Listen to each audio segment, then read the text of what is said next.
1 ঘন্টা হয়ে গেছে, খাওয়া চলছে। বসেছি খাওয়াতে, সেই হবে 1:45 বা 2টো, আর এখন ঘড়ির কাঁটায় বাজে 3টে। তার মানে বুঝতে পেরেছো কতটা ধৈর্য লাগে, আর কোমর ব্যথা হয়ে যায় আর কি খাওয়াতে খাওয়াতে। প্রসাদের মতন খাবেন বাবু, একটু একটু। দেখো এখনো চলছে, তার উপর তো আছে কত রকম বায়না, এটা ওটা চলছে। দেখো এই দেখো না না করেই যাচ্ছে। দেখো মানে একদিন এমন হয় না যে একটু তাড়াতাড়ি খাবে, যে আমাকে একটু রিলিজ করবে, তা না।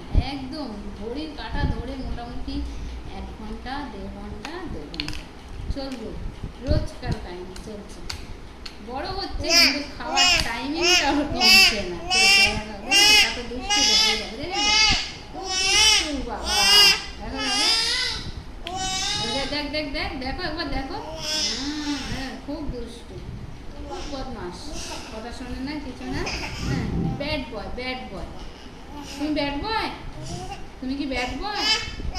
না না, আমার বাবান গুড বয়। লজ্জা পাচ্ছি। খেয়ে নে না বাবান, খেয়ে নে। মানে হাত ব্যথা করতে লেগে যায় এমন অবস্থা। দেখো খাও খাও খাও খাও খাও, এরকম চলতে থাকে। তাহলে টাইম কেন লাগবে না, বুঝতে পেরেছো বন্ধুরা? ধৈর্যের পরীক্ষা রোজ চলে, রোজ।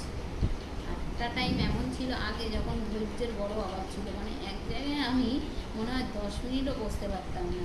আর এখন আমার ছেলের দৌলতে আমি ঘন্টার পর ঘন্টা এক জায়গায় একদম বসে থাকি।